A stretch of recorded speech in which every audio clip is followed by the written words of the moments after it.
Vamos a desarrollar el curso de metodología de la investigación científica, que tiene 7 puntos, aunque todos ellos no tienen la misma dimensión en contenidos y en desarrollo en el tiempo. En esta primera lección vamos a trabajar sobre la unidad 1, que es breve porque es la unidad introductoria. Simplemente les leo el contenido que había previsto en este programa, porque me parece que es suficientemente elocuente y sintetiza la idea central. Dice así: advertencias sobre el objeto de este curso. ¿Cuál es el objeto sobre el cual va a versar el curso de metodología de la investigación científica? Aparentemente está a la vista, pero sin embargo, cuando examinamos la idea en profundidad, advertimos que ella podría hacer pivot en el proceso de la investigación científica, en el diseño del proceso de la investigación científica o en la elaboración del proyecto de la investigación científica. Aunque estos términos tienen usos variados y no hay doctrina que fije una acepción única para ellos, no obstante, en este curso vamos a proponer estipular, si se quiere, una definición para cada uno de ellos, y lo que resultará del examen que haga a renglón seguido es que el tema central del curso no será ni el diseño ni el proyecto, aunque sí se desarrollarán ideas acerca de ellos, sino se centrará en la categoría de proceso de la investigación científica. Si ustedes quieren, también la ciencia como proceso.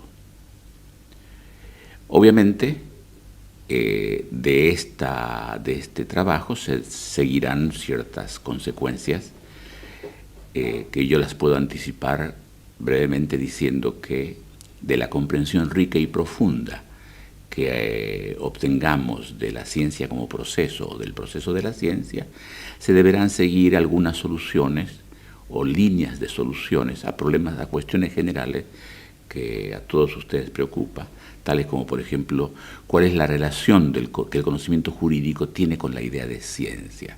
Inclusive para muchos profesionales cabe la pregunta de si las ciencias jurídicas son ciencias en el sentido usual del término, tal como hoy se lo aplica, o en una acepción particular, o directamente no es ciencia, sino es otra variante de la cultura humana, como arte, por ejemplo, etc. ¿Cuál es el objeto de la ciencia jurídica en tanto ciencia y cuál es la especificidad del método de la ciencia jurídica? Es otra de las cuestiones que vamos a nutrir o a aportar a su solución con este curso. ¿Cuál es la especificidad de las ciencias jurídicas? ¿Cuál es la posición de las ciencias jurídicas en el cuadro general de la ciencia? Todos ustedes conocen una clasificación que se ha hecho ya habitual entre ciencias formales, ciencias factuales, y las factuales entre ciencias naturales y ciencias de la cultura. En ese cuadro, si es que ese cuadro fuese válido, ¿cómo se ubica las ciencias jurídicas? No será del caso que las ciencias jurídicas tengan una dimensión formal, tengan una dimensión factual y en su facticidad tengan una factualidad natural y alguna factualidad cultural. Es una pregunta que también contribuiremos a abordar y eventualmente a resolver. Retorno entonces al objeto del curso. El objeto del curso es, traduciendo el título, que es Metodología de la Investigación Científica, el objeto del curso es no el diseño, no el proyecto, sino el proceso. Bien, ¿cuál es la estipulación que quisiera hacer acerca de estos 3 términos? Voy a pedirles que escuchen, cuando oigan la palabra proceso, un término que pretende significar todo lo que se hace desde el momento en que se inicia el proceso de la ciencia. Por ejemplo, cuando se instala una pregunta que adquiere dignidad científica o presenta los rasgos que hacen a lo propio de una investigación científica, cuando alguien recoge esa pregunta, la elabora, la trabaja y pone en funcionamiento los recursos cognitivos muy diversos hasta llegar a un producto que será el que se consagre como una obra científica. Todo lo que suceda allí será, deberá ser invocado por ustedes cada vez que aparezca la palabra proceso. En cambio, el término diseño, les voy a pedir que lo traduzcan como esa parte del proceso que los hombres alcanzamos a poder planificar de manera consciente. Esto quiere decir que en el proceso hay mucho más que lo consciente. No todo lo que sucede al interior del trabajo científico está en la conciencia, es tematizado por nuestra conciencia. Muchas cosas las hacemos de manera inconsciente y podemos decir mucho más de lo que imaginamos es inconsciente que consciente. En cambio, el diseño está ya francamente en el campo de la conciencia. El diseñar es de alguna manera prever, planificar, tomar providencias, las providencias necesarias para actuar en tal y cual dirección, escoger instrumentos con vistas a ciertos fines, etcétera, etcétera. El diseño, entonces, tiene más que ver con la conciencia y tiene que ver con esa porción del proceso donde los hombres podemos actuar con mínimos criterios ajustados a la racionalidad de los fines y los medios.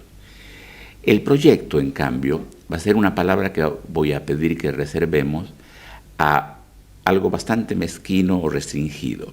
Cuando digo mezquino quiero decir poco relevante desde el punto de vista de los saberes profundos, pero aunque muy relevante desde el punto de vista de la administración. ¿Por qué? Porque les voy a pedir que entendamos por proyecto ese documento que los investigadores en nuestro siglo, en nuestras décadas, deben elaborar y presentar ante instituciones que por alguna razón se reservan la potestad de ejercer el control de gestión del proceso de investigación que se está por desarrollar. Lo vuelvo a decir.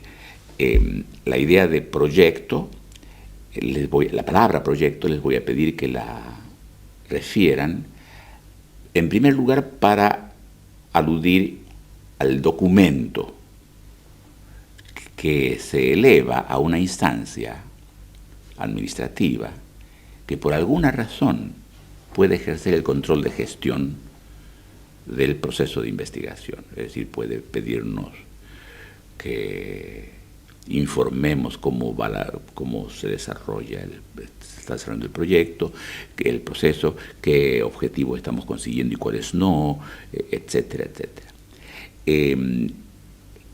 Las instituciones que normalmente llevan a cabo ese control de gestión suelen ser comités de tesis, de doctorados o de maestría, suelen ser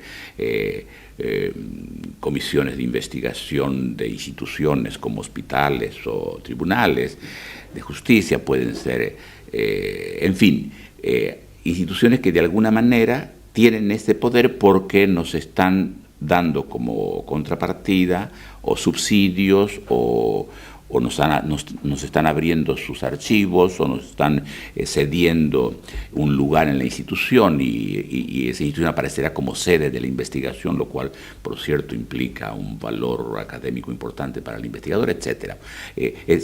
Como contraparte de eso que nos están dando, nos están pidiendo que nosotros anticipemos qué vamos a hacer, cómo lo vamos a hacer, con qué recursos lo vamos a hacer, quiénes somos y por qué pretendemos que podemos hacerlo, etcétera, etcétera. Cada vez más el proyecto aparece como una pieza clave en el inicio de la investigación porque es cuando el proyecto es aprobado y se le da el nihil obstat para que se inicie y en muchos casos se nos dan los subsidios para que se pueda funcionar. Pero su importancia es fundamentalmente administrativa, no conceptual o filosófica.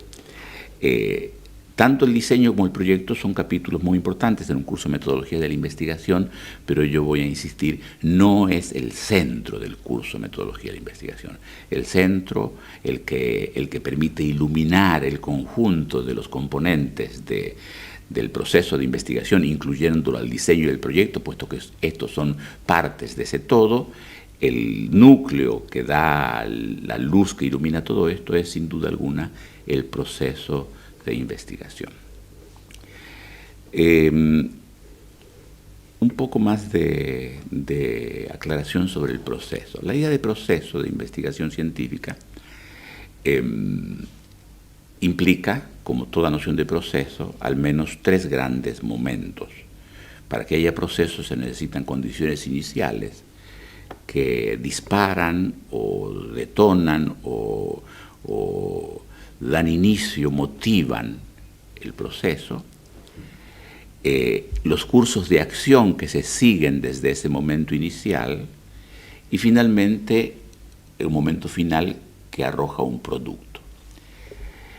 Sin duda que esto para profesionales vinculados al derecho procesal son nociones relativamente comunes. La analogía entre el proceso judicial y el proceso investigativo es fuerte, es importante, las analogías son muchas. Eso favorece en un sentido importante la comprensión de esta materia, al mismo tiempo que podría llegar a entorpecerla si es que no advertimos que afirmar analogías es no solamente afirmar semejanzas, sino también diferencias. Entonces, si bien es cierto que habrá muchos componentes semejantes entre el proceso de investigación científica y el proceso tal como lo entiende el derecho procesal, por otro lado, también es cierto que las diferencias son muchas y que será importante no asfixiar las diferencias, favoreciendo o poniendo demasiado peso en las semejanzas. Esa será tarea mía, de modo que oportunamente yo voy a ir marcando esas diferencias. Pero, por cierto, desde el punto de vista de lo general del proceso, hay algo que es muy importante y es que se parecen en muchos puntos en un inicio, en un curso de acción y en un producto. En el mundo del derecho procesal el producto es un juicio, una sentencia. En el mundo de la ciencia es un texto en donde de alguna manera ese texto está dando su juicio sobre una cierta realidad. Ese juicio o ese texto que resulta producido está sustentado en componentes muy importantes, como por ejemplo son las pruebas o las razones en el mundo del derecho procesal, son los datos empíricos y son las teorías en el mundo de la ciencia. Y vamos a ver que además de esto hay una fase intermedia que es el proceso mismo en que esas razones o pruebas se consiguen, se elaboran en el mundo de la investigación científica, en que esos datos y esas teorías se van construyendo, y que ese proceso o esa fase intermedia, que es lo que de manera restringida se denomina proceso, es decir, los cursos de acción, son muy complejas. En el mundo del derecho procesal y en el mundo de la ciencia son muy complejos y normalmente desbordan por todos lados la capacidad de síntesis que pueda tener la mente más brillante para sistematizar y ordenar lo que sucede allí. De modo que hasta allí tenemos importantes semejanzas. Yo voy a valerme de esas semejanzas para que el oyente de este curso se oriente rápidamente acerca de cuál es el objeto del curso, que lo vuelvo a ratificar, es la ciencia como proceso, o el proceso de la ciencia. Bien, hasta allí la introducción. Basta agregar para cerrar este tema inicial, que como ven ustedes es muy breve y solamente anticipatorio, que yo voy a desarrollar todo el curso examinando una confrontación entre 2 modelos posibles para interpretar el proceso de la ciencia. Ambos modelos los voy a derivar de un examen del del proceso de la investigación científica y en particular de la relación que aparece entre estos componentes que ya he citado, haciendo pie en la analogía del proceso jurídico, pruebas y razones de un lado, en el mundo de la ciencia, datos y teorías del otro lado. Y el tercer elemento que cité posteriormente, que es la fase intermedia, que es la construcción misma del proceso, en el cual se van adquiriendo, obteniendo, elaborando pruebas y razones, datos y teorías. Cuando el modelo del proceso de investigación se construye solo mirando pruebas y razones, es decir, datos y teorías, da lugar a una manera de interpretar la ciencia que voy a llamar binarista o binaria, porque solamente destaca estos dos componentes y la relación entre ellos como una relación carente de historicidad o de proceso de construcción. En cambio voy a llamar modelo ternario a la interpretación del proceso de la investigación que sostiene que tanto pruebas y razones, es decir, datos y teorías,